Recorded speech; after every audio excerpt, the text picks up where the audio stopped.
ಏನು ಇದು micro finance ಎಷ್ಟು ಹಣ ಕೊಡ್ಬೋದು ಲಿಮಿಟೇಷನ್ನು 1 ಲಕ್ಷ 2 ಲಕ್ಷ 3 ಲಕ್ಷ 5 ಲಕ್ಷ ತನಕ ದುಡ್ಡು ಕೊಡ್ಬೋದು. ಯಾರ್ಯಾರು ಕೊಡ್ಬೋದು? ನ್ಯಾಷನಲೈಸ್ ಬ್ಯಾಂಕ್ಸ್ ಎಲ್ಲ ಕೊಡ್ತಾ ಇಲ್ಲ ಮೈಕ್ರೋ ಫೈನಾನ್ಸ್ಗೆ ಅಂತ. 6 ಗಂಟೆ ನಂತರ ನೀನು ಯಾರ ಮನೆಗೂ ಹೋಗಿ ರಿಕವರಿ ಮಾಡೋಂಗಿಲ್ಲ. ಮತ್ತು ರಿಕವರಿ ಏಜೆಂಟನ್ನ ಯಾರನ್ನ ಕಳಿಸ್ತೀಯೋ ಅವನು ಬ್ಯಾಂಕಿನ ಎಂಪ್ಲಾಯ್ ಆಗಿ. ಸ್ನೇಹಿತರೆ ನಮಸ್ಕಾರ, ನಾನು ನಿಮ್ಮ ರಾಕೇಶ್ ಶಾರುಂಡಿ. ಇಡೀ ರಾಜ್ಯದಲ್ಲಿ ಅನೇಕ ಬಡಪಾಯಿಗಳ ಜೀವವನ್ನು ತೆಗೆದುಕೊಳ್ತಾ ಇರ್ತಕ್ಕಂಥ ಮೈಕ್ರೋ ಫೈನಾನ್ಸ್ ಕಂಪನಿಗಳು, ಕೆಲವು ಮೈಕ್ರೋ ಫೈನಾನ್ಸ್ ಕಂಪನಿಗಳ ಬಗ್ಗೆ ಇವತ್ತು ನಾನು ಹೇಳಲೇಬೇಕು. ಯಾಕೆ ಈ ರೀತಿಯಾದಂಥ ರೂಲ್ಸ್ ಆ್ಯಂಡ್ ರೆಗ್ಯುಲೇಷನ್ಸು ಗೊತ್ತಿಲ್ಲ. ಭಾಳಷ್ಟು ಬಡಪಾಯಿಗಳು ಆರ್ಥಿಕವಾಗಿ ಅವರು ಮುಂದುವರಿಬೇಕು, ಅದರಿಂದ ಹೊರಗೆ ಬರಬೇಕು ಅಂತ ಸಾಲವನ್ನು ಕೊಡ್ತಾ ಇದ್ದಾವೋ, ಇನ್ನಷ್ಟು ಬಡತನದ ಬೇಗೆಯಲ್ಲಿ ತನ್ನ ಪ್ರಾಣವನ್ನೇ ಕಳೆದುಕೊಳ್ಳಿ ಅನ್ನೋ ರೀತಿಯಾಗಿ ಸಾಲವನ್ನು ಕೊಡ್ತಾ ಇದ್ದಾವೆ. ಒಂದೇ ಕುಟುಂಬಕ್ಕೆ 2 ರಿಂದ 3 ಫೈನಾನ್ಸ್ ಕಂಪನಿಗಳು ಕೂಡ ಆ ರೀತಿಯಾದಂಥ ಸಾಲವನ್ನು ಒದಗಿಸ್ತಾ ಇರೋದು. ಈ ಒಂದು ಘಟನೆಯ ಸಂಬಂಧಪಟ್ಟ ಹಾಗೆ, ಈ ಒಂದು ಇಶ್ಯೂ ಸಂಬಂಧಪಟ್ಟ ಹಾಗೆ ಇವತ್ತು ನಮ್ಮ ಜೊತೆ ಮಾತನಾಡಲಿಕ್ಕೆ ವಕೀಲರಾದಂತಹ ಲೋಹಿತ್ ಅವರಿದ್ದಾರೆ.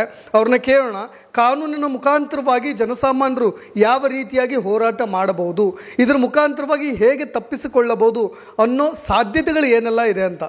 ಸರ್ ಲೋಹಿತ್ ಸರ್, ನೀವೆಲ್ಲ ನೋಡ್ತಾ ಇರ್ತೀರ, ಪ್ರತಿನಿತ್ಯ ಮಾಧ್ಯಮಗಳಲ್ಲಿ ಒಂದೊಂದು ಜೀವಗಳು ಹೋಗ್ತಾ ಇದ್ದಾವೆ. ಏನೆಲ್ಲ ಸಾಧ್ಯತೆಗಳಿದೆ? ಈ ಥರ ಗುಂಡಾಗಳು ಬಂದು ಮನೆ ಬಳಿ ಬಂದು ಈ ಥರದ ಗಲಾಟೆಗಳು ಮಾಡೋದ್ರಿಂದ, ಕಿರುಕುಳವನ್ನು ನೀಡೋದ್ರಿಂದ ಹೊರಗೆ ಬರೋದಿದೆ. ಲಾ ಏನು ಹೇಳುತ್ತೆ ಅಂತ ಸರ್, ಈಗ 2012ರಲ್ಲಿ ಮೈಕ್ರೋ ಫೈನಾನ್ಸ್ ಹಣವನ್ನು ಕೊಡ್ಬೋದು ಅಂತ ಒಂದು ಕಾನೂನು ಬಂತು. ಏನು ಇದು ಮೈಕ್ರೋ ಫೈನಾನ್ಸು ಎಷ್ಟು ಹಣ ಕೊಡ್ಬೋದು ಲಿಮಿಟೇಷನ್ನು? 1 ಲಕ್ಷ 2 ಲಕ್ಷ 3 ಲಕ್ಷ 5 ಲಕ್ಷ ತನಕ ದುಡ್ಡು ಕೊಡ್ಬೋದು. ಯಾರ್ಯಾರು ಕೊಡ್ಬೋದು? ನ್ಯಾಷನಲೈಸ್ ಬ್ಯಾಂಕ್ಸ್ ಎಲ್ಲ ಕೊಡ್ತಾ ಇಲ್ಲ ಮೈಕ್ರೋ ಫೈನಾನ್ಸ್ಗೆ ಅಂತ. ಕಮರ್ಷಿಯಲ್ ಬ್ಯಾಂಕ್ಸ್ಗಳು, ಇವಾಗ ನಮ್ಗೆ ಗೊತ್ತಿರೋಂಗೆ ನಾನು ಮೊನ್ನೆ ವಿಧಾನಸೌಧದಲ್ಲಿ ಮೀಟಿಂಗ್ ಅರೇಂಜ್ ಮಾಡಿದಾಗ ಹೋಗದಂಥ RBL ಬ್ಯಾಂಕ್ಸ್ ಇರ್ಬೋದು, ಟಾಟಾ ಕ್ಯಾಪಿಟಲ್ ಇರ್ಬೋದು, ಕ್ರೆಡಿಟ್ BN, ಇಂಥ ಬ್ಯಾಂಕ್ಗಳೆಲ್ಲ ಸ್ಮಾಲ್ ಫೈನಾನ್ಸ್ ಕೊಡ್ತೀವಿ, ಮೈಕ್ರೋ ಫೈನಾನ್ಸ್ ಕೊಡ್ತೀವಿ ಅಂತ ಹೋಗ್ತಾರೆ. ದಿಸ್ ಈಸ್ ನಥಿಂಗ್ ಬಟ್ ಎರಡನೇ ಮುಖ, ಕ್ರೆಡಿಟ್ ಕಾರ್ಡಿನ ಎರಡನೇ ಮುಖ ಅಂತ ಅರ್ಥ ಮಾಡ್ಕೊಳ್ಳಿ. ಕ್ರೆಡಿಟ್ ಕಾರ್ಡು ತಮ್ಗೆ ಗೊತ್ತಿರೋ ಹಾಗೆ 2005 2006 ಸಿಟಿ ಬ್ಯಾಂಕು, ICICI ಬ್ಯಾಂಕ್ ಅಂತ ಕ್ರೆಡಿಟ್ ಕಾರ್ಡ್ಗಳು ಕೊಡ್ತಿದ್ರು. ಬೇಡ ಆದರೂ ಕೂಡ ಮಾಲ್ಗಳಲ್ಲಿ ಬಂದು ಕೊಟ್ಬಿಟ್ಟು ಹೋಗ್ಬಿಡೋರು. ನೀವು ಸ್ವೈಪ್ ಮಾಡಿದಾಗ, ನೀವು ಅದನ್ನ ಮಾಡ್ಕೊಂಡಾಗ ಅದನ್ನ ಕಟ್ಟೋಕ್ಕಾಗಲ್ಲ. ಏನಪ್ಪ ಶಾಪಿಂಗ್ ಮಾಡಿರ್ತೀವಿ, 30,000 ರೂಪಾಯಿ 40,000 ರೂಪಾಯಿ ನೀವು ಸಾಲ ಕೊಟ್ಬಿಡ್ತಾರೆ. ಇಷ್ಟು ದಿನದೊಳಗಡೆ ಕೊಟ್ಟರೆ ಸಂಪೂರ್ಣವಾಗಿ ಬಡ್ಡಿ ರಹಿತ, ಇಲ್ಲ ಅಂದರೆ ಚಕ್ರ ಬಡ್ಡಿ ಎಲ್ಲ ಬೀಳಕ್ಕೆ ಸ್ಟಾರ್ಟ್ ಆಗುತ್ತೆ. ಆಮೇಲೆ ಅವರೇ ಅದನ್ನು 2 ವರ್ಷ ಆದಮೇಲೆ EMI ಥರ ಮಾಡ್ತಾರೆ. ಏನು, ನೀವು 28,000 29,000 ಕೊಡಿ ಸರ್, ಆಮೇಲೆ ನಾವು ತೀರಿಸ್ತೀವಿ ಅನ್ನೋ ಥರ. ಕಟ್ಟಿಲ್ಲ ಅಂದಾಗ ಈಗ ಫೋನ್ಗಳಿದ್ದಾವೆ ಸರ್, ನಿಮಗೆ ಮೊಬೈಲ್ಗೆ ಫೋನ್ಗಳಿದ್ದಾವೆ. ಆವಾಗ ಲ್ಯಾಂಡ್ಲೈನ್ಸ್ಗಳಿದ್ವು, ಟಾಟಾ ಇಂಡಿಕಾಮ್ ಅಂತ ಫೋನ್ಗಳೆಲ್ಲ ಇದ್ವು. ನಿಮಗೆ ಯಾವ ರೀತಿ ಫೋನ್ ಮಾಡ್ತಿದ್ರು ಅಂದರೆ ಮನೆಗೆ ನಿಂತ್ಕೊಳ್ಳೋಕೆ ಬರ್ತಿರ್ಲಿಲ್ಲ. ಮತ್ತು ಅದನ್ನ ರಿಕವರಿ ಮಾಡೋಕ್ಕೆ ಏಜೆಂಟ್ಸ್ಗಳನ್ನ ಯಾರು ತೊಗೊಂಡಿದ್ರು ಅಂದರೆ ಎಲ್ಲ ಕ್ರೈಮಲ್ಲಿರುವಂಥ ಪುಂಡ್ರುಗಳು, ರೌಡಿಗಳು, ಕೇಸ್ ಇರುವಂಥವ್ರು, ಗೋಡೆ ಮೇಲೆ ಕಾಂಪೌಂಡ್ ಮೇಲೆ ಕುಂತ್ಕೊಂಡು ಟೈಮ್ ವೇಸ್ಟ್ ಮಾಡ್ತಿರೋರು. ಅವರು ಏನು ಮಾಡೋರು, ಪರ್ಸೆಂಟೇಜ್ ಫಿಕ್ಸ್ ಮಾಡಿಬಿಡೋರು. ಯಾವುದನ್ನ ಬರೀ ಕ್ರೆಡಿಟ್ ಕಾರ್ಡ್ ಅಲ್ಲ, ಲೋನ್ EMIನ ನಿಮಗೆ ಗಾಡಿನ ಸೀಸ್ ಮಾಡೋಕ್ಕೂ ಕೂಡ ಅವ್ರನ್ನೇ ಯೂಸ್ ಮಾಡ್ಕೊಳ್ಳೋ ಅಂಥವ್ರು. ಅವ್ರದ್ದೇನು ತಪ್ಪಿಲ್ಲ, ಪಾಪ ಅವ್ರಿಗೊಂದು ವೃತ್ತಿ ಅಷ್ಟೇ. ಅವ್ರಿಗೆ ಅರ್ಸೋದೇನು ಅಂದರೆ, ನಾನು ಒಳ್ಳೆ ಕೆಲಸ, ಅವ್ರ ತಂದೆ ತಾಯಿಗಳು ಅನ್ಕೊಳ್ಳೋದು, ನನ್ನ ಮಗ ಒಳ್ಳೆ ಕಡೆ ಕೆಲಸ ಮಾಡ್ದಾನೆ, ನನಗೆ ಬ್ಯಾಂಕಲ್ಲಿ ಕೆಲಸ ಸಿಕ್ಬಿಡ್ತು ಅಂತ. ಬಟ್ ಅದನ್ನು ಕರೆಯುವಂಥದ್ದು ಸೀಸರ್ಸ್ ಕೆಲಸಗಳು ಅಂತ. ಅದಕ್ಕೆ ಯಾವುದೇ ಐಡೆಂಟಿ ಕಾರ್ಡ್ ಇಲ್ಲ, ಬ್ಯಾಂಕಲ್ಲಿ ಅವ್ರಿಗೆ ಸ್ಯಾಲ್ರಿ ಇಲ್ಲ, PF ಇಲ್ಲ, ಏನೂ ಇಲ್ಲ. ಏನು ಮಾಡೋರು, 4-5 ಜನ ಹೋಗೋರು, ಗಾಡಿಗಳೆಲ್ಲಿ ವಾಚ್ ಮಾಡೋದು ನೋಡೋರು, ಹೋಗ್ಬಿಟ್ಟು ಗಾಡಿಗಳನ್ನ ತೊಗೊಂಬರು. ಅದೇ ಥರ ಕ್ರೆಡಿಟ್ ಕಾರ್ಡ್ ಅವ್ರದ್ದು ಅಷ್ಟೇ, ಫಾರ್ಮಲ್ ಪ್ಯಾಂಟ್ಸು ಬಟ್ಟೆಗಳನ್ನ ಹಾಕ್ಬಿಟ್ಟು ಮನೆ ಹತ್ರ ಕಳಿಸ್ಬಿಡೋರು ಗೇಟ್ ಮುಂದೆ. ಯಾವಾಗ ಕಳಿಸೋರು? ಬೆಳಗ್ಗೆ 6 ಗಂಟೆ, ರಾತ್ರಿ 9 ಗಂಟೆ ಹಿಂದೆ ಬೀಳೋರು. ವೀಕ್ ಮೈಂಡೆಡ್ನ ಇಟ್ಕೊಳ್ಳೋರು, ದುಡ್ಡು ರಿಕವರಿ ಮಾಡೋರು, ಅವ್ರ ಹೆಂಡತಿ ಮಕ್ಕಳ ಹತ್ರ ಎಲ್ಲ ಗಲಾಟೆ ಮಾಡೋರು.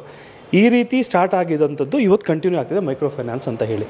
ಆದರೆ ಕ್ರೆಡಿಟ್ ಕಾರ್ಡ್ನಲ್ಲಿ ಕೆಲವು ಸಂಬಳ ಇರೋರು ಹಿಡ್ಕೊಂಡ್ರು, ಮೈಕ್ರೋ ಫೈನಾನ್ಸಲ್ಲಿ ಯಾರು ಹಿಡ್ಕೊಂಡ್ರು? ಹಳ್ಳಿ ಜನ ಹಿಡ್ಕೊಂಡ್ರು. ನಿಮ್ಮ ಮನೆಗೆ ಬಂದೆ ನಾನು ಇವಾಗ, ಬಂದು ಒಬ್ಬ ತಾತನಿಗೋ ಅಜ್ಜಿಗೋ ಅಥವಾ ಒಂದು 45 ವರ್ಷ 50 ವರ್ಷದವ್ರಿಗೆ ನಿಮ್ಗೊಂದು 50,000 ದುಡ್ಡು ಕೊಡ್ತೀನಿ ಅಂದರೆ ಹಳ್ಳಿಯವ್ರಿಗೆ ಸದ್ಯ 50,000 ದೊಡ್ಡ ದುಡ್ಡು ಸರ್, ನಾವು ಕೊಡ್ತೀವಿ. ನಿಮ್ದು ಎಲಿಜಿಬಿಲಿಟಿ ಏನು? ಮೈಕ್ರೋ ಫೈನಾನ್ಸಲ್ಲಿ ಎಲಿಜಿಬಿಲಿಟಿ ಏನು ಅಂತ ಎಲಿಜಿಬಿಲಿಟೀಸ್ ಇಲ್ಲ. ಆಧಾರ್ ಕಾರ್ಡ್ ಕೊಡು, ಫೋಟೋ ಕೊಡು, ತಮ್ಮ ಇಂಪ್ರೆಷನ್ ತಗೋ, ಅಲ್ಲೇ ಸ್ಯಾಂಕ್ಷನ್ ಮಾಡಿ ಕೊಟ್ಬಿಟ್ಟು ಬಾ. ನೀವು ಎಷ್ಟು ಕೊಟ್ಬಿಟ್ಟು ಕಮಿಷನ್ ಎಷ್ಟು ತಿಂತಾ ಇದ್ದೀರಾ? ಯಾವ ಆಧಾರ್ ಕಾರ್ಡ್ ಮೇಲೆ ಕೊಡ್ತೀರಾ? ಆಧಾರ್ ಕಾರ್ಡ್ನ ಸೃಷ್ಟಿ ಮಾಡಿರ್ತೀರಾ. ಹಿಂಗೆ ಅಲ್ಲಿ ಕೆಲಸ ತೊಗೊಂಡಿರುವಂಥವ್ರು ಏನು ಮಾಡ್ತಾರೆ, ಹಿಂಗೆ ಡಿಸ್ಟ್ರಿಬ್ಯೂಟ್ ಮಾಡಿಬಿಡ್ತಾರೆ. ಈ ಬ್ಯಾಂಕ್ಗಳು ಏನು ಮಾಡ್ತವೆ, ತಾಲೂಕಿಗೆ 5 ಕೋಟಿ ರೂಪಾಯಿನ ಸ್ಯಾಂಕ್ಷನ್ ಮಾಡಿಬಿಡುತ್ತೆ. ಆಯ್ತಾ? ಅದರಲ್ಲಿ ಕೆಲಸ ಮಾಡ್ತಿರೋವಂಥವನಿಗೆ ಪರ್ಸೆಂಟೇಜ್ ಹೋಗುತ್ತೆ ಬ್ಯಾಂಕ್ ಅವನಿಗೆ. ಸತ್ಯ ಇದು, 2% ಇವನಿಗೆ, 2% ಸ್ಯಾಂಕ್ಷನ್ ಅವನಿಗೆ, 2% ಬ್ಯಾಂಕಲ್ಲಿ ಕುಂತಿರೋನಿಗೆ, ಬಾಂಬೆಲ್ಲಿ ಕುಂತಿರೋರು, ಹಿಂಗೆ ಇವ್ರು ಡಿವೈಡ್ ಮಾಡ್ಕೊತಾರೆ. ಅವರೇ ದೊಡ್ಡ ಕಳ್ಳರು ಫಸ್ಟು. ಅವ್ರೇನು ಮಾಡ್ತಾರೆ, ಈ ದುಡ್ಡಿನ ಬಡ್ಡಿಯಲ್ಲಿ ಮ್ಯಾಚಪ್ ಮಾಡ್ತಾರೆ. ನಮ್ಗೆ ಪಾಪ ಹಳ್ಳಿ ಜನರಿಗೆ ಗೊತ್ತಾಗಲ್ಲ. ಹೆಂಗೆ ಇವಾಗ ರಿಕವರಿ ಮಾಡೋದು ಹೆಂಗೆ? ಇವಾಗ ಕೊಟ್ಬಿಟ್ರು, ಕೊಡ್ಬೇಕಂದ್ರೆ ಮನೆ ಬಾಗಿಲಿಗೆ ಹೋಗಿ ಕೊಟ್ಟವ್ರೆ ಸತ್ಯ. ಈಸ್ಕೊಬೇಕಂದ್ರೆ ಕಟ್ಟಿಲ್ಲ ಅಂತ ಏನು ಮಾಡಬೇಕು? ಮನೆ ಬಾಗಿಲಿಗೆ ಹೋಗಬೇಕು. ಆವಾಗ ಆ ಕಂಡೀಷನ್ಸ್ಗಳಲ್ಲಿ ನಮಗೆ ಗೊತ್ತಿಲ್ಲದಂಗೆ ನೀವೇನೋ ಒಂದು 20 ಪೇಪರ್ ಸೈನ್ ಹಾಕ್ಬಿಡ್ತಿರಲ್ಲ ಸ್ವಾಮಿ, ಅರ್ಜೆಂಟಾಗಿ ಸೈನ್ ಹಾಕ್ತಿರಲ್ಲ, ಅದರಲ್ಲೆಲ್ಲರೂ ಹೇಳಿರ್ತಾರೆ ಕಂಡೀಷನ್ಸ್ಗಳು. ನನ್ನ ಹತ್ರ ರಿಕವರಿ ಮಾಡ್ಬೋದು, ಕೋರ್ಟ್ಗೆ ಹಾಕ್ಬೋದು, ಬರ್ಬೋದು, ಗಾಡಿ ಸೀಸ್ ಮಾಡ್ಬೋದು, ಇವೆಲ್ಲನೂ ಅವ್ರ ಕಂಡೀಷನ್ಸಲ್ಲಿ ಹಾಕ್ಸ್ಕೊಂಡಿರ್ತಾರೆ. ಆದರೆ RBI ಹೇಳುವಂಥ ರೂಲ್ಸ್ ಆ್ಯಂಡ್ ರೆಗ್ಯುಲೇಷನ್ಸ್ಗಳಿದ್ದಾವೆ, ಅದನ್ನು ನೀವು ಮಾತಾಡಿದಾಗ ಅವರು ಹೊಡೋಗ್ಬಿಡ್ತಾರೆ. ಅದನ್ನು ಅವರು ಮಾಡೋಂಗಿಲ್ಲ. ಏನು RBI rules and regulations sir? 6 ಗಂಟೆ ನಂತರ ನೀನು ಯಾರ ಮನೆಗೂ ಹೋಗಿ ರಿಕವರಿ ಮಾಡೋಂಗಿಲ್ಲ. ಮತ್ತು ರಿಕವರಿ ಏಜೆಂಟನ್ನ ಯಾರನ್ನ ಕಳಿಸ್ತೀಯೋ ಅವನು ಬ್ಯಾಂಕಿನ ಎಂಪ್ಲಾಯ್ ಆಗಿರಬೇಕು. ಇವಾಗ ನೀವು ಕ್ರೆಡಿಟ್ ಯಾವುದೋ ಒಂದು ಕೋಆಪರೇಟಿವ್ ಬ್ಯಾಂಕ್ಸ್ಗಳಲ್ಲಿ ಸಾಲ ವಸೂಲಾತಿಯ ವಾಹನ ಅಂತ ಒಂದು ಹೋಗುತ್ತೆ. ಅದರಲ್ಲಿ ಅವನು FDI SDI ಅಲ್ಲಿರ್ತಾನಲ್ಲ, ಕೆಲಸ ಮಾಡ್ತಾನಲ್ಲ, ಆತನೇ ಹೋಗ್ತಾನೆ ಸರ್. ಇಲ್ಲಿ ಆ ಥರ ಮಾಡಲ್ಲ. ಇವರು ಔಟ್ಸೋರ್ಸ್ ಮಾಡಿರ್ತಾರೆ ಬ್ಯಾಂಕ್ ಅವರು. ಯಾರಿಗೆ ನಿಮ್ಗೆ ಹೇಳದ್ನಲ್ಲ, ಯಾರೋ ಒಂದು ಗ್ಯಾಂಗ್ಗಳಿಗೆ ಔಟ್ಸೋರ್ಸ್ ಮಾಡಿಬಿಟ್ಟಿರ್ತಾರೆ, ಒಳ್ಳೆ ಮಾಸ್ ಇರೋರಿಗೆ. ಪಾಪ ಅವ್ರದ್ದೇನು ತಪ್ಪಿಲ್ಲ, ಹುಡುಗರಿಗೆ ಕೆಲಸ ಸಿಗುತ್ತೆ. ಬಟ್ ಅವ್ರಿಗೆ ನೀವು ಬ್ಯಾಂಕಿಗೆ ಕರ್ಕೊಂಡು ಮಾಡಿ ಅಂತ ನಾನು ಹೇಳ್ತಾ ಇರೋದು. ಅವ್ರಿಗೊಂದು ಐಡೆಂಟಿ ಕಾರ್ಡ್ ಕೊಡಿ ಹಾಕ್ಬಿಟ್ಟು, ಅವ್ರಿಗೂ ಸಂಬಳ ಕೊಡಿಸಿ ನೀವು ಬ್ಯಾಂಕಿಂದ. ಆ ಥರ ಮಾಡಲ್ಲ. ನಿಮ್ಮ ಪರ್ಸೆಂಟೇಜ್ ಕೊಡ್ತೀನಿ, ಸೀಸ್ ಮಾಡ್ಕೊಂಬಂದ್ರೆ 3,000 ಕೊಡ್ತೀನಿ, 5,000 ಕೊಡ್ತೀನಿ ಅಂತ ಅವ್ರಿಗೆ ಹಾಕ್ಕೊಂಡಿರ್ತಾರೆ. ಅವ್ರನ್ನ 6 ಗಂಟೆ ನಂತರ ಅವ್ರು ಹೋಗಂಗಿಲ್ಲ. ಬಟ್ ಅವ್ರು ಹೋಗೋದೇ ಅಂಥ ಸಮಯಗಳಲ್ಲಿ. ಮತ್ತು ಮಾತು ಕೂಡ ನೀವು ಬೇರೆ ರೀತಿ ಆಡಬೇಕು. ನೀವು ಹೋದಾಗ ಒಂದು ಚಲನ್ ಬರ್ಸ್ಕೊಬೇಕು, ಇಂಥ ದಿನ ನಾವು ವಿಸಿಟ್ ಮಾಡಿದ್ದೀವಿ ಅಂತ ನೀವು ಬ್ಯಾಂಕಿಗೆ ಹೇಳ್ತಿರೋ, ಅದೇ ಥರ ನಿನ್ನ ಗುರುತು ಹೇಳಬೇಕು, ನೀನು ಯಾರು ಅಂತ. ಯಾವ ಬ್ಯಾಂಕಿಂದ ಬಂದಿದ್ದೀಯ, ನಿನ್ನ ಹೆಸರೇನು, ನಿನ್ನ ಡೆಸಿಗ್ನೇಷನ್ ಏನು, ಇದನ್ನ ಯಾರು ಫಾಲೋ ಮಾಡ್ತಾರೋ ಇಲ್ಲ. ಮತ್ತು ಬಲವಂತ ಮಾಡೋಂಗಿಲ್ಲ. ನೀನು ಕೊಡೋರು ನಾನು ಎದ್ದೋಗಲ್ಲ, ನಾನು ಇಲ್ಲೇ ಕುಂತ್ಕೊಂತೀನಿ, ಅದು ಕೊಡಿದ್ದು ಭಾಷೆ ಮೇಲೆ ಹಿಡ್ತಾ ಇರಬೇಕು. ಅರ್ಥ ಇದೆ ಸರ್? ನನಗೆ ಸ್ವಲ್ಪ ಕೋಪ ಬಂದೇ ಮಾತಾಡುವಂಥ ಸಿಚುವೇಶನ್ ಬಂದ್ಬಿಡುತ್ತೆ ಇಂಥ ಒಂದು ಮಾತುಗಳು ಆಡಿದಾಗ. ಯಾಕೆಂದರೆ ಯಾರೋ ಒಬ್ಬ ಹೋಟ್ಲಲ್ಲಿ ಕುಂತ್ಕೊಂಡು ನೀನು ದುಡ್ಡು ಕೊಡೋರಿಗೆ ಎದ್ದೋಗಲ್ಲ ಅನ್ನೋಕ್ಕೆ ಅವ್ನು ಯಾರು? ಅವ್ರ ಮನೇಲಿ ಅವನು ಅವ್ರ ಅಪ್ಪ ಸಾಲ ಮಾಡೋದು ಗೊತ್ತಾ ಅವನಿಗೆ? ಈ ಥರ ಬರೋ ರಿಕವರಿ ಅವ್ರ ಮನೆಗಳಲ್ಲಿ ಏನು ಕೊಡದೇಶ್ವರಗಳಲ್ಲ, ಅವ್ರ ಮನೆಗಳು ತೂತೇನೆ. ಬಟ್ ಇವರು ಆ ಕೆಲ್ಸಕ್ಕೆ ಹೋಗ್ತಾರಷ್ಟೇ. ಆವಾಗ ಇವ್ರು ಒಂಚೂರು ಜ್ಞಾನ ಹಿಡ್ಕೊಬೇಕು. ನಾವು ಯಾರ ಹತ್ರ ಹೋಗ್ತಾ ಇದೀವಿ ಏನು. ಕೆಲವರು ಅವಾಚ್ಯ ಶಬ್ದಗಳೆಲ್ಲ ಮಾತಾಡ್ಬಿಡ್ತಾರೆ. ಯಾರೋ ತಾಯಿ ಬಗ್ಗೆ ಮಾತಾಡೋದು, ಯಾರೋ ತಂದೆ ಬಗ್ಗೆ ಮಾತಾಡೋದು. ಮೊನ್ನೆ BTVಲಿ ಅದ ನೋಡ್ತಾ ಇದ್ದೆ ಸರ್. ಗನ್ನ ತೋರಿಸಿದಾನಂತೆ ಯಾರೋ, ನಾನು ಕಳಿಸ್ಕೊಡ್ತೀನಿ. ಗನ್ನ ತೋರಿಸಿದಾರಂತೆ, ಯಾವುದೋ ಹುಡುಗಾಟಿಗೆ ಗನ್ನ. ಆ ಹುಡುಗ ವಿಡಿಯೋ ಮಾಡಿದ್ದಾನೆ. ಸೊ ಈ ರೀತಿ ಎಲ್ಲ ಮಾಡ್ಕೊಂಡು ರಿಕವರಿ ಮಾಡೋಕ್ಕೆ ದೇಶದ ಕಾನೂನು ಇಲ್ಲ. ಚಕ್ರ ಬಡ್ಡಿ ವ್ಯವಹಾರ ಅಲ್ಲ ಇದು, ಯಾವುದೋ ಗುಂಡಪ್ಪ ಕೊಟ್ಟಿರೋ ಸಾಲ ಅಲ್ಲ ಇದು ಬ್ಯಾಂಕ್ಗಳು ಕೊಟ್ಟಿರೋ ಸಾಲ. ನಿನಗೆ ರಿಕವರಿ ಆಗಿಲ್ಲ ಅಂದಾಗ ನೀನು ನ್ಯಾಯಾಲಯ ಮುಖಾಂತರನೇ ಹೋಗ್ಬೇಕು. ನೀನು ನ್ಯಾಯಾಲಯಕ್ಕೆ ಯಾಕೆ ಹೋಗಲ್ಲ ಗೊತ್ತಾ? ನೀನು ಕೊಟ್ಟಿರೋದೇ ಇಲ್ಲೀಗಲ್ಲು, ನೀನು ತೊಗೊಂಡ್ರೆ ಕಮಿಷನ್ ಗೊತ್ತಾಗ್ಬಿಡುತ್ತಲ್ಲ. ಅದಕ್ಕೆ ಇವಾಗ ಏನೋ ಮನೆ ಸಿದ್ದರಾಮಯ್ಯ ಅವರು ಹೇಳಿದ್ರಂತೆ, ಇಲ್ಲ ನಾವು ಒಂದು ಪೊಲೀಸ್ ಸ್ಟೇಷನ್ ಅವ್ರಿಗೆ ಇಮಿಡಿಯೇಟಾಗಿ ರಿಪೋರ್ಟ್ ಮಾಡೋಕೆ ಹೇಳಿದ್ದೀವಿ, ಮತ್ತು ಏನೋ ದೂರವಾಣಿ ಸಂಖ್ಯೆಯನ್ನು ಕೊಟ್ಟಿದ್ದೀವಿ, ಅದಕ್ಕೆ ಫೋನ್ ಮಾಡಿದ್ರೆ ನಾವು ಬರ್ತೀವಿ ಅಂತ ಎಲ್ಲ ಹೇಳಿ. ಇವೆಲ್ಲ ಮೊದಲಿಂದನೂ ಇದೆ ಕಾನೂನಲ್ಲಿ, ಇದೇನು ಹೊಸದಾಗಿ ಮಾಡೋವಂಥದ್ದು ಏನು ಸರ್? ಇವೆಲ್ಲ ಮೊದಲಿಂದನೂ ಇದೆ. ಯಾರೋ ನಮ್ಮ ಮನೆಗೆ ಬಂದ್ಬಿಟ್ಟು ದುಡ್ಡು ಕೇಳೋ ಅಂತನೂ ಬ್ಯಾಂಕನ್ನು ಬಂದು ನಾನು ಗಾಡಿ ಎತ್ಕೊಂಡು ಹೋಗ್ತೀನಿ, ನೀನು ಎತ್ಕೊಂಡು ಹೋಗ್ತೀನಿ, ಅದು ಕಳಿಸು ಇದು ಕಳಿಸು ಅಂತ ಅಂದ್ಬಿಟ್ರೆ ಅದಕ್ಕೆ ಕಾನೂನಿದೆ. ಏನಾಗಿದೆ ಅಂದರೆ ನನಗೊಂದು ಇದು ದುಃಖ ಸಂಗತಿ ಅಂದರೆ, ಪೊಲೀಸರು ಕೂಡ ದುಡ್ಡು ತೊಗೊಂಡು ಬ್ಯಾಂಕ್ ಹೊರತೆ ಸೇರ್ಕೊಂಡ್ಬಿಡ್ತಾರೆ. ಈಸ್ಕೊಂಡಿಲ್ವಾ ನೀನು ಕೊಡು ಅಂತ. ಹೌದಪ್ಪ, ಈಸ್ಕೊಬೇಕಾದಾಗ ನಾನು ಈಸ್ಕೊಂಡಿರೋದೆ ಅಂತ ಕೇಳೋ ಕಷ್ಟಕ್ಕೇನೆ ಕಟ್ಟಬೇಕಾಗಿತ್ತು, ಆಗಿಲ್ಲ. ಹಂಗಾರೆ ನೀನು 2,000 ರೂಪಾಯಿ ಕರೆಕ್ಟಾಗಿ ಕೊಡ್ತಿಲ್ವಲ್ಲ, ನಿನ್ನ ಮೇಲೆ ನಾನು ರಿಕವರಿ ಕಂಪ್ಲೇಂಟ್ ಹಾಕ್ಲಾ ಸರ್ಕಾರದ ಮೇಲೆ? ಹೇಳಿ, ಯೋಚನೆ ಮಾಡಿ. ನೀನು ಅಕ್ಕಿ ಕರೆಕ್ಟಾಗಿ ಕೊಡ್ತಿಲ್ವಲ್ಲ, ಯಾವುದೋ ಆ ಜ್ಯೋತಿ ಈ ಜ್ಯೋತಿ ನೀನು ಕಮ್ಮಿ ಮಾಡಿದ್ಯಲ್ಲ, ಹಂಗಾರೆ ನಾವು ನಿಮ್ಮ ಮೇಲೆ ರಿಕವರಿ ಕಂಪ್ಲೇಂಟ್ ಹಾಕೋಬೋದಾ? ನಿಮ್ಮ ಮನೆ ಬಾಗಿಲು ಬಂದು ಕುಂತ್ಕೋಬೋದಾ? ಲಾ ಆ್ಯಂಡ್ ಆರ್ಡರ್ ತಪ್ಪು ತಾನೆ. ಅದೇ ಥರ ಇದು ತಪ್ಪೆ. ಸೊ ನಾನು ಹೇಳೋವಂಥದ್ದು, ದೇಶದ ಕಾನೂನು ತುಂಬ ಸ್ಟ್ರಾಂಗ್ ಆಗಿದೆ ಸರ್. ಅದನ್ನು ಬಳಸ್ಕೊಳ್ಳೋವಂಥ ರೀತಿ ಬೇಕು. ಪೊಲೀಸರು ಯಾಕೆ ಸಾಯ್ತಿದ್ದೀರಿ ಸರ್? 1 ನಿಮಿಷ ಹೋಗಿ ಪೊಲೀಸ್ ಕಂಪ್ಲೇಂಟ್ ಕೊಡಿ. ಇವಾಗ ಮೊನ್ನೆ ಗುಂಪು ಸೇರ್ಕೊಂಡ ತಕ್ಷಣ ಅವ್ನು ಓಡೋದ, ನನಗೆ ಹಾಲು ಕುಡ್ದ ಸಂತೋಷ ನೋಡೋಗ್ತಿದ್ರೆ ಯಾರೊಬ್ಬ ಬ್ಯಾಂಕ್ ಅವನು ಮನೆಗೆ ಹೋದ್ರೆ ಅವ್ರ ಅಮ್ಮನೇ ಚಪ್ಪಲಿ ಹೊಡೆದಿರ್ತಾರೆ ಅವನಿಗೆ. ಹಿಂಗೆಲ್ಲ ಮಾಡಿದ್ಯಾ ನೀನು, ಈ ಥರ ಎಲ್ಲ ಬೇಕಾ ದುಡ್ಡು ಸಂಪಾದನೆ ಮಾಡೋದು ಅಂತ. ಸತ್ಯ ಸರ್ ಇದೆಲ್ಲ. ಯಾರು ಕಷ್ಟದಲ್ಲಿದ್ದಾರೋ ನೀನು ಅವ್ರ ಮನೆಗೆ ಹೋಗಿ ತಾಲಿ ಈಸ್ಕೊಂಡು ದುಡ್ಡು ಕೊಡು ಅಂದರೆ ಇದೆಲ್ಲ ನೀನು ಕೊಡಬೇಕಂದ್ರಲ್ಲೇ ಕಂಡೀಷನ್ಸ್ ಇರ್ತವೆ. ನೀನೇನಾದರೂ ಮಾರ್ಟಿಗೇಜ್ ಮಾಡ್ಕೊಂಡಿದ್ಯಾ, ಅದನ್ನ ಕೋರ್ಟಲ್ಲಿ ಹೋಗಿ ಆದೇಶ ತೊಗೊಂಬ. 1 ಕುಂಟೆನೋ 2 ಕುಂಟೆನೋ ಮಾರ್ಕ್ ಕೊಡ್ತಾರೆ. ಏನು ಇಲ್ದಿರೋರಿಗೆ ಸಾಲ ಯಾಕೆ ಕೊಟ್ಟಿದ್ಯಾ ನೀನು? ಯಾಕೆ ಅಂದರೆ ಆ ಪಾಲಿಸೀಸೇ ಆಗಿರೋದು. ಸ್ಮಾಲ್ ಫೈನಾನ್ಸ್ ಕೊಡೋದಿಂತಕ್ಕೆ ಯಾವುದೋ ಒಂದು ಕಾರಣಕ್ಕೆ. ಇವಾಗ ನಿಮಗೆ ಒಂದು ಸ್ಮಾಲ್ ಫೈನಾನ್ಸ್ ಏನು ಕೊಡ್ತಿದ್ದೀರಿ? ವೃತ್ತಿ ಪರವಾಗಿ ಕೊಡ್ತೀರಾ? ಏನೋ ಒಂದು ಬೆಳವಣಿಗೆ ಮಾಡೋಕ್ಕೆ ಕೊಡ್ತೀರಾ? ಅದರಲ್ಲಿ ಲಾಭದಾಯಕವಾಗಿ ಬಂದಿದೆಯೋ ಇಲ್ವೋ ಅನ್ನೋದನ್ನು ನೀವು ಕಾನೂನಲ್ಲಿ ತೋರಿಸ್ಬೇಕು. ಆಗಿದ್ರೆ ಅವ್ರು ನಿಮ್ಗೆ ದುಡ್ಡು ಕೊಡಿಸ್ತಾರೆ ಅಲ್ವಾ? ಇವನ್ನೆಲ್ಲ ಇಟ್ಕೊಳ್ಳೋ ಬದಲು ಒಂದು 50 ಜನ ಲಾಯರ್ ಇಟ್ಕೊಂಡು ಮಾಡ್ಕೊಡೋಗಿ. ಹೋಗಿ ಮನೆ ಹತ್ರ ಹೋಗಿಲ್ಲ. ಅದಕ್ಕೆ ನಾನು ಹೇಳ್ತಾ ಇರೋದು ಜನರಿಗೆ, ಯಾರೂ ಕೂಡ ಮನೆ ಹತ್ರ ಬಂದರೆ ಎದುರ್ಕೊಳ್ಳೋಂಗಿಲ್ಲ, ಯಾರೂ ಬರೋಂಗಿಲ್ಲ. ಕಾನೂನು ಬಾಹಿರ. ಕೆಲವರು ಕ್ರೆಡಿಟ್ ಕಾರ್ಡ್ ಅವ್ರದ್ದು ಅಷ್ಟೇ, ಫೋನ್ ಮಾಡ್ಕೊಂಡು ಅವ್ನು ಯಾವನೋ ಚೆನ್ನೈಯಲ್ಲಿ ಕೂತಿರ್ತಾನೆ, ಒಂದು 50 ಸಲ ಫೋನ್ ಮಾಡ್ತಾನೆ. ಫೋನ್ ಮಾಡಿಬಿಟ್ಟು ನಿಮ್ಮನೆ ಎದುರುಗಡೆ ಬಾಗಲಿದ್ದೀನಿ ಅಂತ ಹೇಳ್ತಾನೆ. ಎಲ್ಲಿ ಹೇಳಿ ನನ್ನ ಮನೆ ಅಂದರೆ ನನ್ನ ಮನೆ ಚರ್ಚ್ ಹತ್ರ ಇದೆ ಅಂತಾನೆ, ನೀವು ನಿಮ್ಮ ಮನೆ ದೇವಸ್ಥಾನ ಹತ್ರ ಇರ್ತದೆ. ಈ ಥರಗಳೆಲ್ಲ ಆಗ್ತಿರ್ತಾವೆ. ಅವರೆಲ್ಲೋ ಕುಂತ್ಕೊಂಡು ಒಟ್ಟಾರೆ ಅವ್ರ ಕೆಲಸ ರಿಕವರಿ ಮಾಡೋವಂಥದ್ದು. ಮತ್ತು ಶನಿವಾರ ಭಾನುವಾರ ಯಾರೂ ಬರೋಂಗಿಲ್ಲ. ವೀಕೆಂಡಲ್ಲಿ ಯಾರು ಬರೋಂಗಿಲ್ಲ, ರಜೆ ದಿನಗಳಲ್ಲಿ ಬರೋಂಗಿಲ್ಲ. ಕಾಲ್ ಸೆಂಟರ್ಗಳು ಅಷ್ಟೇ. ನಿಮ್ಮ ಕ್ರೆಡಿಟ್ ಕಾರ್ಡ್ ರಿಕವರಿ ನೋಡಿ, ಸ್ಯಾಟರ್ಡೆ ಸಂಡೇ ಫೋನ್ ಬರಲ್ಲ. ಸೊ ಇವೆಲ್ಲವೂ ಇರ್ತವೆ. ಆಮೇಲೆ ಬಂದಾಗಲೂ ಅಷ್ಟೇ ಅವನು ಗುರುತು ಕೇಳಿ, ಯಾರು ನೀನು, ಏನು ನೀನು. ಮತ್ತು ಅವನು ತಂದಿರಬೇಕಂದಾಗ ನಿಮ್ಮ ಬ್ಯಾಲೆನ್ಸ್ ಏನು ಕಟ್ಟಿದ್ದೀರಿ ಅನ್ನೋ ಮಾಹಿತಿ ಸಂಪೂರ್ಣವಾಗಿರಬೇಕು, ಪೇಪರ್ ಸಮೇತ ಬರಬೇಕು. ಮತ್ತು ರೆಸಿಪ್ಟ್ ಕೊಡಬೇಕು ಅಲ್ಲೇ ಕೊಟ್ಟರೆ. ಅಥವಾ ಅಲ್ಲಿಂದ ನಿನಗೆ ಅಲ್ಲೇ ಕಟ್ಟಬೇಕು ಅನ್ನೋದಿಲ್ಲ ರಿಕವರಿ ಏಜೆಂಟ್ ಅಂದರೆ. ಬಂದು ನಾನು ಬ್ಯಾಂಕಲ್ಲಿ ಕಟ್ತೀನಿ, ನೀನು ಹೋಗು, ನೀನು ಬಂದಿರೋದಕ್ಕೆ ಅಕ್ಲಾಚ್ಮೆಂಟ್ ನಾನೇ ಕೊಡ್ತೀನಿ, ನೀನು ಇಂಥ ದಿನ ಬಂದಿದ್ಯಾ ಇಂಥೊಂದು ಬಂದಿದ್ಯಾ ಅಂತ ನಾನೇ ಬರೆದು ಕೊಡ್ತೀನಿ, ಹೋಗು ನಾನು ಕೋರ್ಟಲ್ಲಿ ಹೇಳ್ತೀನಿ ಅಂದರೂ ಆಗುತ್ತೆ. ತುಂಬ ತೊಂದರೆ ಆಗ್ತಿದೆ, ಅವಾಚ್ಯ ಶಬ್ದಗಳು ಬೈತಿದ್ದಾವ, ಅವ್ರ ಕೈಯಲ್ಲಿ ಅಧಿಕಾರ ಇಲ್ಲ. ಇಮ್ಮಿಡಿಯೇಟಾಗಿ ಪೊಲೀಸಿಗೆ ಒಂದು ಕಂಪ್ಲೇಂಟ್ ಕೊಡಿ, ಒಂದು ನಂಬರು 100 ಬನ್ನಿ ಸರ್ ಹಿಂಗೆ ಆಗ್ತಿದೆ ಅಂತ, ಅಲ್ಲೇ ಉಳಿಸ್ಬಿಡ್ತಾರೆ ಅವರು. ಇಲ್ಲ ಹಳ್ಳಿ ಜನ ಎಲ್ಲ ಇರ್ತೀರಿ, ಎಷ್ಟೋ ಜನ ಹಳ್ಳಿ ಜನಗಳು ಎಲ್ಲ ಗುಂಪಲ್ಲಿ ಸೇರಿಸ್ಕೊಂಡು ಮಾತಾಡಿ ಹೊಂಟೋಗ್ತಾನೆ, ಯಾವುದೋ ಅವಮಾನ ಇಲ್ಲ. ಎಷ್ಟೋ ಜನ ಮನೆ ಬಿಟ್ಟು ಹೊಂಟೋಗಿದ್ದಾರಂತೆ ಸರ್ ಹಳ್ಳಿಗಳಲ್ಲಿ.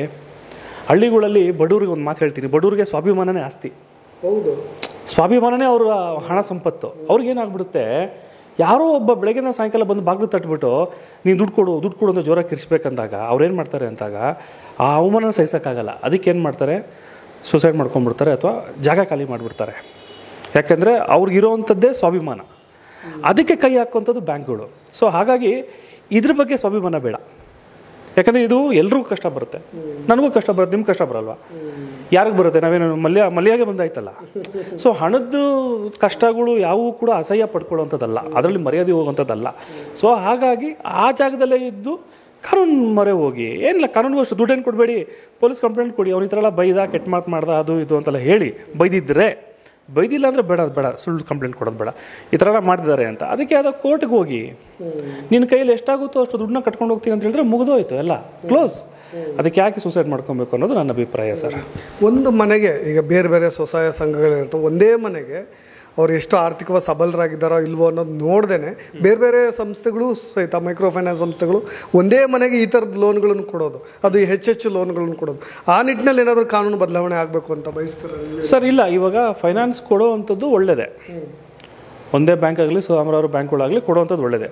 ಅವರು ಎಲಿಜಿಬಿಲಿಟಿ ಕ್ರೈಟೀರಿಯಾಗಳನ್ನ ನೋಡ್ತಾರೆ, ಇವನು ಕಟ್ತಾನ, ಇವನಿಗೆ ಎಷ್ಟು ತೋಟ ಇದೆ, ಇವನು ಎಷ್ಟು ಲಾಭ ತೊಗೊತಾನೆ, ಕೊಡುವಂಥದ್ದು ಇರ್ತವೆ.